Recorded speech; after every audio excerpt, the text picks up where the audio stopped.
Okay, number 1 is a polygon is fully in quadrant 1, is reflected across the x-axis and then rotated 90 degrees clockwise about the origin. Which quadrant is the final image of the polygon in?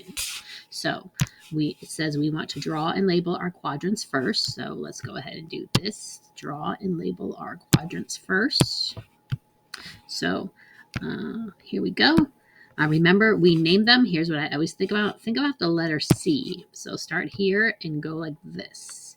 So I always think about writing the letter C when I do my quadrants. So that would make me have this is my first quadrant, second quadrant, third quadrant, and this is my fourth quadrant. IV is 4.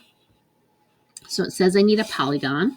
A polygon is anything that is a closed figure with straight sides. So like a triangle, a square, a pentagon. It doesn't really matter what shape you have. So I'm going to draw it fully in quadrant 1. So I'm going to go ahead and draw it over here in quadrant 1. This is my first figure. I'll do a kind of like a rectangle. It is reflected across the x-axis. So my x-axis is here. I always think of my x-axis and my y. One way to remember your y, think about your y as being really long like that. Or think about the x as being across because it looks like a cross. Across because it looks like a cross. So that's my x-axis. So I want to reflect it over this axis. That means I'm going to come to this axis and flip it over this side. So I'm going to be reflecting over this line.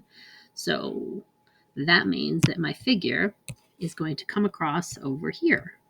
If I cross over the x-axis. Whoops, it got a little bit bigger, but that's okay. I'm just making a sketch. And then it says it's rotated 90 degrees clockwise. So 90 degrees clockwise. Now remember, a clock starts here and goes around in this direction, right? So this is our clock.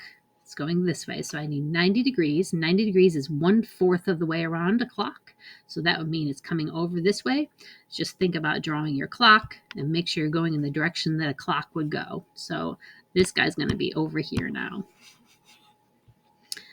And so it says draw and label my quadrants, draw and label all 3 figures.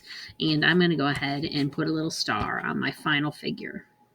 This is the winner. This is my first figure, my second figure, and my third figure. So to answer the question, which quadrant is the final image of the polygon in? You would have to say the third quadrant. So my answer would be the third quadrant.